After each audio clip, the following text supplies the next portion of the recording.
What if the mess in your home is doing more than annoying you? What if it's actually adding to your stress, your overstimulation, and your emotional exhaustion? When you're parenting a child with big emotions, neurodivergent needs, or constant unpredictability, the clutter and disorganization around you can start to feel like one more thing pressing on your nervous system. And sometimes the very spaces that should help you rest or reset begin to feel like the places you want to avoid. Today, we're talking about why your environment matters more than you may realize and how creating calm in your space can begin to create more calm in you. Are you overwhelmed by constant meltdowns, defiance, or challenging behaviors? Are you longing for peace in your home? You're in the right spot. I'm Jamie, mom of 7, counselor, parent coach, and wrangler of big emotions. I've learned how to calm the chaos and build connection, even when things feel like they're falling apart. If you are looking to connect with your child, find effective parenting tools that honor your family values, and understand your child's unique wiring, you found it here. So pour that coffee, find a quiet spot if you have one of those in your house, and let's get started. Welcome back to the Calm Connection Parenting Podcast, and hello to those who are tuning in from the Calm Connection Parenting Summit that's taking place this very week, April 20th through the 24th. If you haven't got your free ticket yet, be sure to do that at calmconnectionparenting.org. Again, it's free. We have 20 speakers sharing there. We have some great sponsors this year, including Megan of Be Organized Northern Colorado, who is here with us today. Today's conversation feels especially timely and a bit personal because it grew out of something I was noticing in my own life and home during a season of real overwhelm. When you're parenting a high-need child, especially one who's emotionally intense or neurodivergent, there is already so much strain, stress, and honestly, emotional weight that you're carrying every single day. You're trying to stay one step ahead. You're trying to live in this state of hypervigilance and watching for the first sign that something is off. So maybe, just maybe, you could keep the whole day from unraveling. You're carrying the emotional weight of worrying about your child, their present struggles, their future, whether you're doing enough, whether you're missing something, whether things will ever get easier. And when you're already living in that kind of emotional intensity, the added burden of house cleaning, clutter, home organization, and simple maintenance and upkeep can start to feel crushing. And that is exactly what I started noticing in my own home. The places I wanted to go to unwind and relax had become places I avoided. My bedroom, which had become lowest on the priority list, felt stressful and cluttered. My laundry room felt more like a sports locker room than a useful space. My pantry looked like the dollar store aisle at the end of Black Friday. And instead of those spaces helping me feel calm, they were quietly adding to the overwhelm that I was already carrying. And I think this is especially important to talk about because many parents of neurodivergent children may also be neurodivergent themselves, which means organization, systems, task management might already be harder than average. So if that is you, I want you to know you are not lazy, broken, or failing. You may simply be carrying more than most people realize. And that is why I'm so excited about today's conversation. I'm joined by Megan, owner and professional organizer of Be Organized Northern Colorado. Be Organized provides non-judgmental, compassionate, professional organizing services that help people simplify their homes, businesses, and lives in a way that is customized, sustainable, and truly supportive. And I have to say, working with Megan and her team of bees was such a gift. They stepped into what honestly felt like a horribly vulnerable and embarrassing situation, letting other people into your messes, your clutter, and your disorganization. I joked at the time that it felt a little bit like going to the dentist or the lady doctor. Not exactly something that you're looking forward to, letting someone peer into your worst messes, but they handled it with so much graciousness, kindness, and support that by the time they left, they honestly felt like friends. In fact, I told them they were welcome to come back and hang out in my beautifully organized space anytime, and they wouldn't have to work. Maybe picnic in the closet, anyone? Truly, now my pantry, my laundry room, my closet, and my bedroom feel like places I want to be in, places I want to show people, not spaces that fill me with guilt, dread, and overstimulation. So, Megan, that was a long story to get to you, but I felt like it was an important place to kind of just share some of my journey that others might identify with. I'm thrilled to have you here and excited to have you as one of our summit sponsors this year. So, thanks for being here. Thank you so much for having me on today. I'm honored to have been invited to be here with you today. You bet. Can you tell me? I didn't want to butcher your last name. How do you say your last name, Megan? Yes, it's Gervais. Gervais. Yep, I probably wouldn't have Got said it. that right. Megan Gervais. All right. Well, there's so much for us to cover. Megan, I think so many moms listening in are already carrying a heavy emotional load because of parenting, maybe a high need child. Can you speak to how much our physical environment can either add to that stress or begin to support more calm and peace? Sure, absolutely. And I'm really glad that you asked this question. It's such an important one. And we see it. We see it every single day when we walk into our clients' homes. And so many moms, myself included, are already what seems like always operating at such a high level emotionally. Our nervous systems are constantly engaged. And when our physical environment is also chaotic or cluttered or overwhelming, it just adds another layer of stress. And our bodies never really get a break from that high emotional or intense level. And what we see time and time again is that your space can either work with you or against you. And we can hopefully help you start to feel gently supported by your space. When a space is cluttered, your brain is really processing all of that visual input around you as well, even if you don't realize it. And that leads to more stress, more anxiety, and that constant feeling of kind of being on edge. And when we begin to simply create systems that actually work for you and your life, there's a shift. And I think you touched on that, where your home starts to feel more like a place of exhale, where you can breathe in that space again. And that really is our top goal, is to help our clients create environments in their homes that bring more peace and calm and ultimately support your overall health and well-being. Oh, so true, so true. And I've experienced that myself. A lot of us do not even realize how much visual clutter, disorganization, and these chaotic spaces are affecting our mood, our Mhm. nervous system, and even our ability to function. What do you see happening there from your perspective? Sure. This is a big one, and most people do think that clutter is just a visual issue, but it's actually impacting your brain and your nervous system in a much deeper way. What we see is that clutter creates this constant background noise. So even when you're not actively thinking about it, your brain is still registering unfinished tasks or decisions that might need to be made. You're thinking, about things that maybe don't have a home, and it kind of keeps you in this low level state of stress. And over time, it does turn into overwhelm and mental fatigue and irritability, or, difficulty focusing on completing tasks because those spaces can feel so overwhelming. And when we come in and we can start, help to create order, it's not just about making things look nice. It's about reducing the cognitive load and the stress that those spaces can create.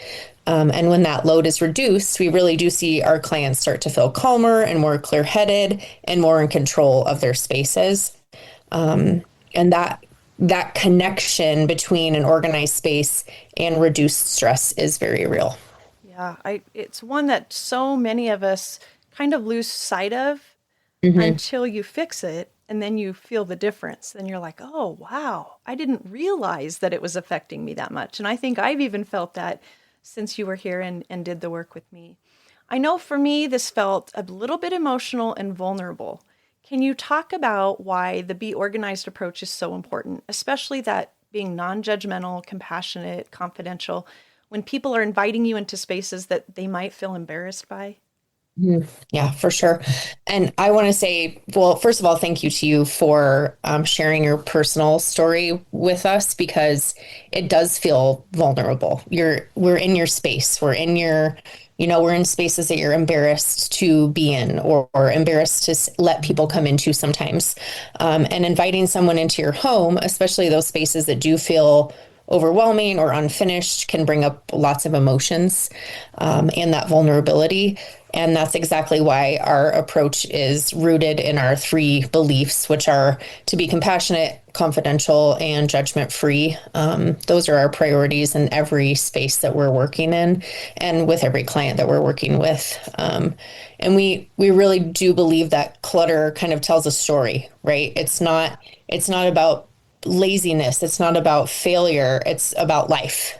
And it's about, transitions or stress, sometimes grief, sometimes busy seasons of life, like you alluded to, caregiving or, taking care of our kiddos and everything else that we're responsible for in our homes, all of it.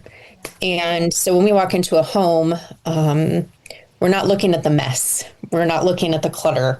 We're looking at the person. We're looking at our client and really trying to understand them as a person and their family and what they're going through, what they're carrying, what their, just what their state is at that time and how we can help.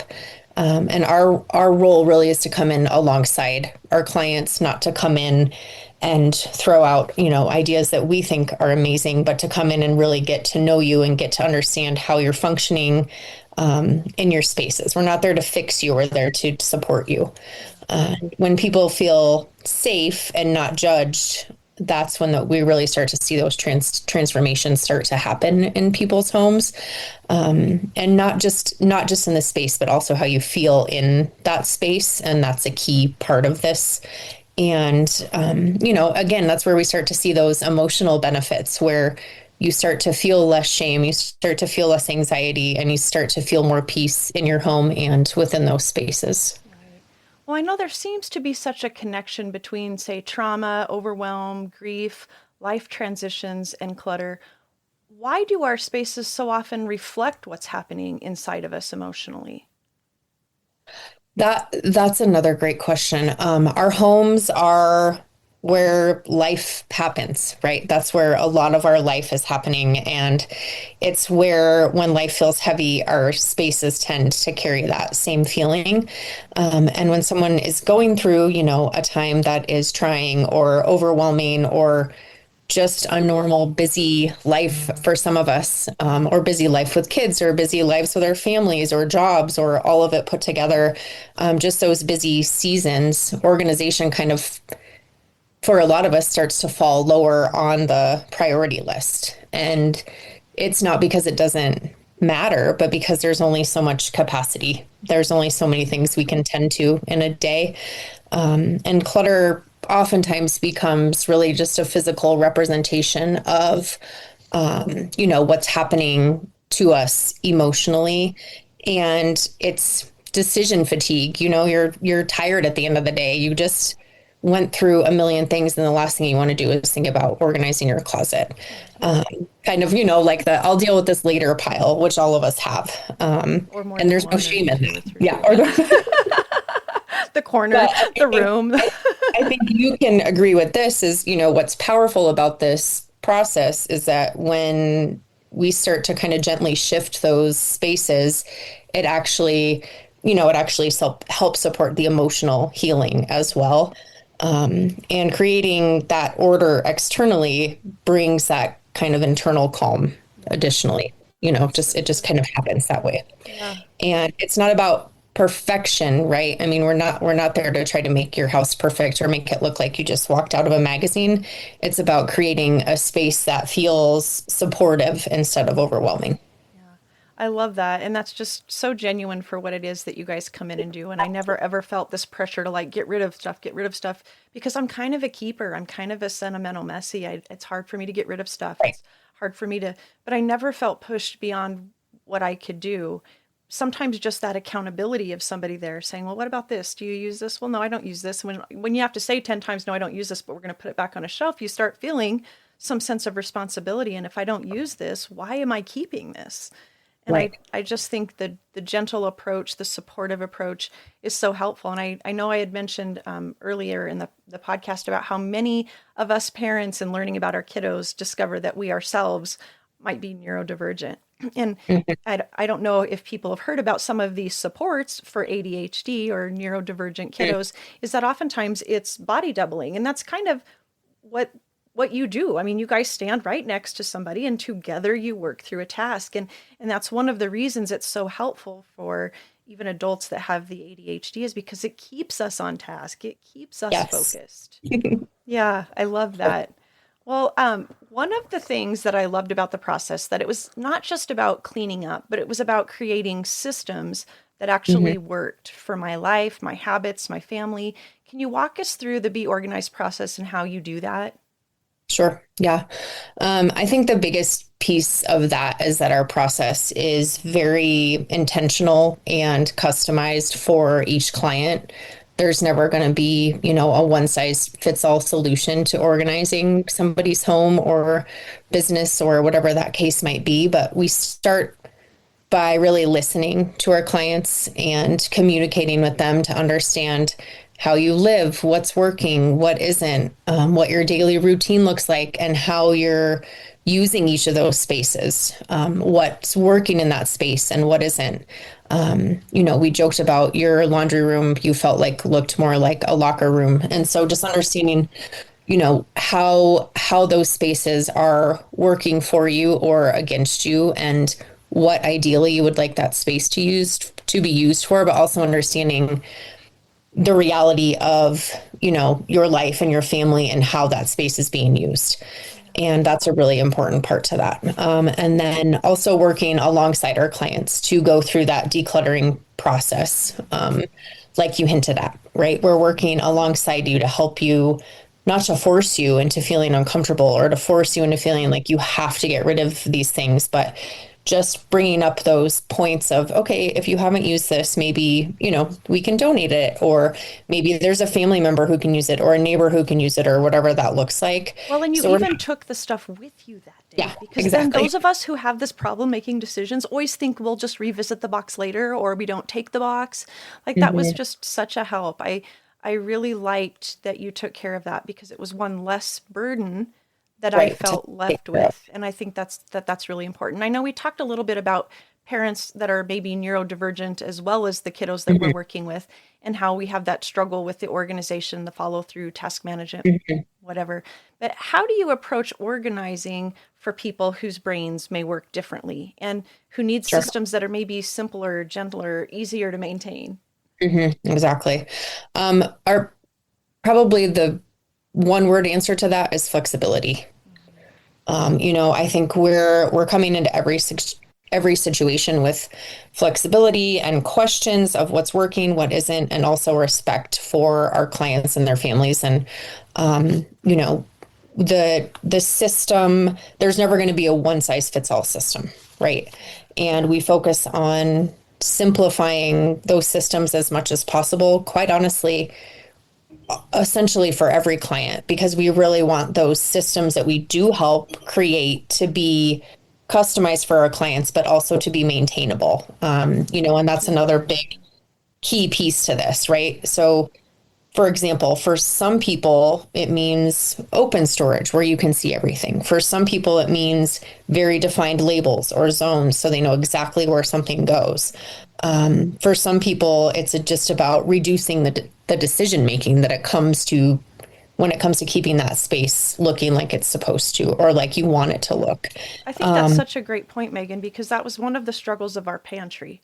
We have a Mhm. huge Right. pantry and we had big tubs that we were storing things in that felt organized because each one was labeled. But what was happening is Right. as we would get groceries, they were just kind of being thrown in. Well, then you lose track of the fact that you have 6 things of ketchup, or, you Yeah. have 1 thing of noodles, but in order to cook it, you need to have 3 for your big family. I mean, to be able to Hmm. see more of what we had, to see visually the things that maybe we were overbuying and then Hmm. either wasting or just kind of cluttering our space because it wasn't put away nicely. It makes you think about that space differently. It makes you maintain it in a different way. It does. And just kind of, reducing sometimes those decisions of like, oh my gosh, I don't know if we have pasta sauce, so please just buy 3 more jars. Whereas, or whatever that case might be, but sometimes just making it making it good enough and clear enough so that you can see everything that's in your space sometimes is that answer. Because then you And don't end up with 10 boxes of dry onion soup mix. And see, Megan exactly. knows because Megan's been in my pantry. She also knows how some of the expiration dates were quite a while back. But so many of us are dealing with this. And like you talk about the decision fatigue, the Yeah. overwhelm, so much of that is going on when we're raising kiddos that are high need. And so I know that there's parents here that are overwhelmed today, and you're looking for, what can I do? How can I just get a little more breathing room? And, Mhm. I love that we can visit about this. I want to take just a short break, and then we're going to be back with you, Megan, because I have a couple more questions I want to ask you. But first, I'd like to share this. Parenting an emotionally intense child can feel complicated, like you're juggling meltdowns, defiance, and stress every single day. But it doesn't have to be that hard. Imagine this. The next time your child melts down, instead of spiraling into chaos, you know exactly how to respond with calm and confidence. Sounds good, right? Well, that's what the Calm Connection Parent Coaching Program is all about. In this program, I teach simple tools that you can use right in the moment. Tools that don't require hours of reading, expensive appointments, or complicated systems. I'll even show you ways to create calm in less time than it takes to reheat your coffee. Parenting with calm and confidence doesn't have to feel impossible. It can be easier than you think. Join me inside at calmconnectionparent.com and let's get you back on this parenting journey with calm, confidence, and connection. Very good. Again, feel free to check out the Calm Connection Parent Coaching Program or the Summit, which is taking place this week. You can find all that information at calmconnectionparenting.org, and I look forward to connecting with you there. Back with Megan. As someone who has experienced this process personally now, I can say there's something powerful about changing a space that has been weighing on you. What would you want the overwhelmed mom listening today to know if she feels ashamed of her home or discouraged by the mess or maybe convinced that it's just too far gone? For sure.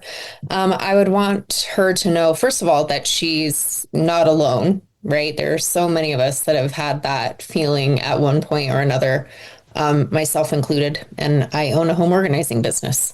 And I can just say that, there's absolutely no such thing as too far gone from our perspective. We've seen every level of overwhelm in a home that you can imagine. And we honestly never walk into a space and feel judgment. We really, truly feel compassion in all of those situations, in every situation with every client.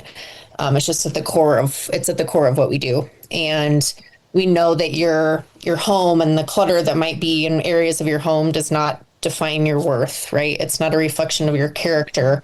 It's a reflection of what you've been carrying. It's a reflection of what's going on around you. And again, like we said before, it's life. Life happens at home and our lives are busy. And the beautiful thing about this whole process is that these changes don't require perfection. It just requires a starting point, right? You start small. You do one drawer, you do one countertop. And when you begin, even in those small steps, you start to feel that shift.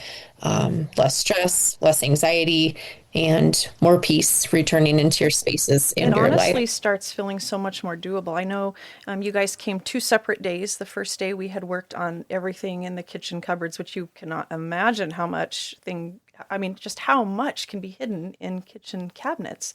So we did that and we did the laundry room that day. And after you guys had been here, there were just a couple other things that I thought, well, maybe I've got a little momentum. I'll just do one more cupboard with this kiddo helping me today. And then I'll do this cupboard with that kiddo helping me today. And by the time we had finished those 2 cabinets, I was like, man, I have a little more in me. I'm going to tackle a cupboard by myself now.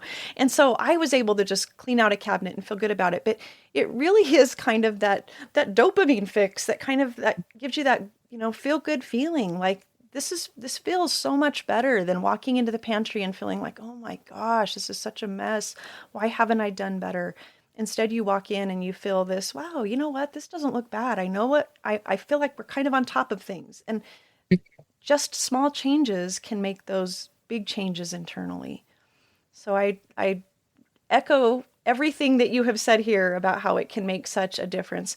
Tell me this, what is one small task that those listening this week could try for a quick win as they try to reclaim that physical and emotional space and calm?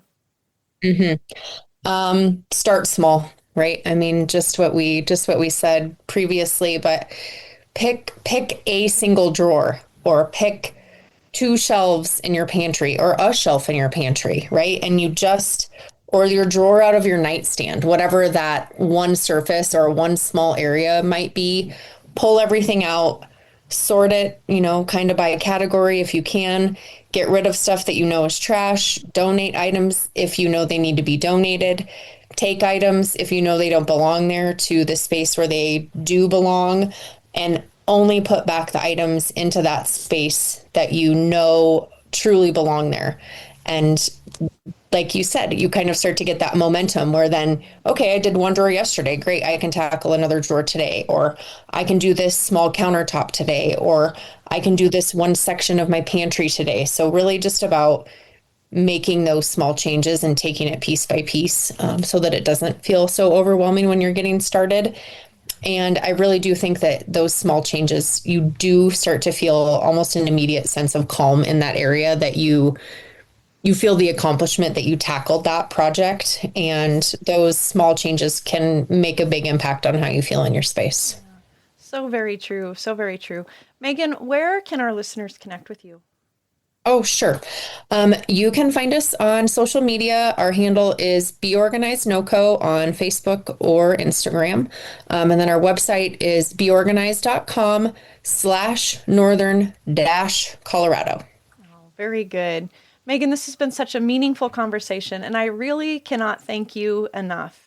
Not just for being here today, but for the way you and your team stepped into my own home and handled something that felt very vulnerable with such kindness, graciousness, and support. You all truly were the best. And for those of you who are listening, I hope this conversation encourages you to consider something important.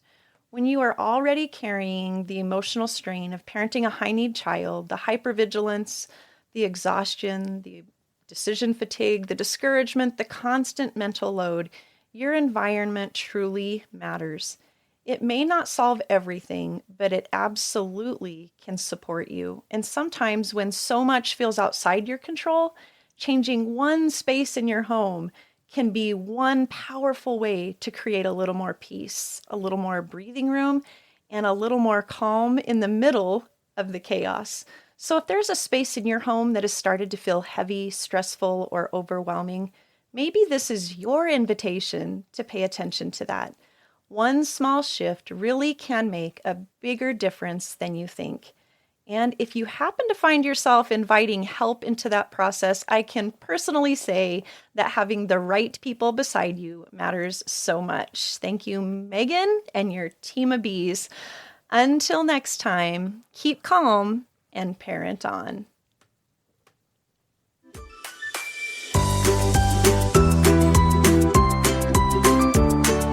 I hope today's episode gave you a breath of fresh air, maybe a bit of hope, too. If this encouraged you, would you please take a moment to follow and leave a quick review? It helps this much-needed message of calm and connection reach more families. And if you're looking for additional resources, be sure to visit calmconnectionparenting.org and check out the podcast tab. There you'll find a variety of free resources waiting just for you. Until next week's episode, take a deep breath, grab that fresh cup of coffee, and remember, you've got this. And on the days you don't, well, we're in it together.